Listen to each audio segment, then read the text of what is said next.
Hello and welcome to the Federal.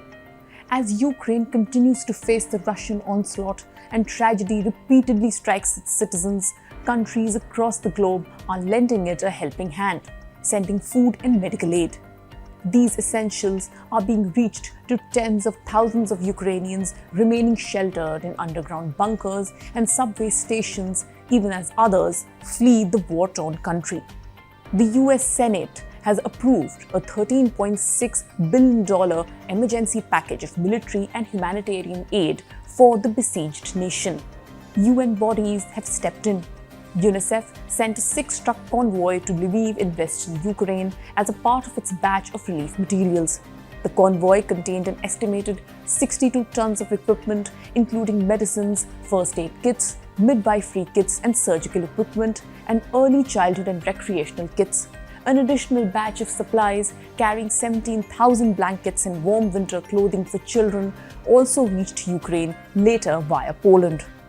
India has sent 2 tranches of humanitarian aid to Ukraine till now, routed via Romania. China has also pitched in, sending over 5 million yuan worth of food and daily necessities.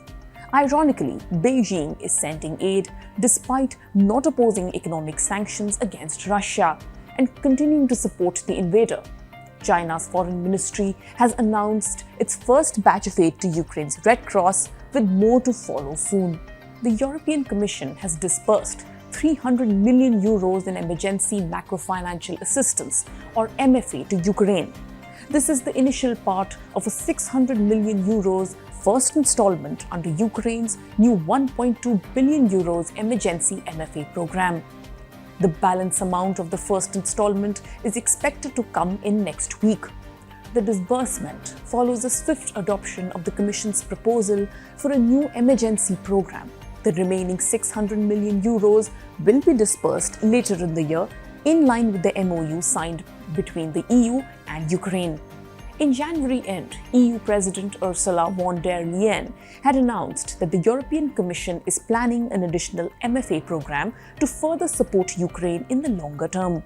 Since 2014, the EU and European financial institutions have allocated over 17 billion euros in grants and loans to Ukraine.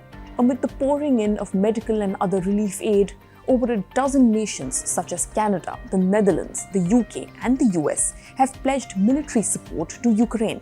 According to Al Jazeera, NATO is deploying elements of its rapid response force made up of land, air, maritime and special operation forces to Ukraine.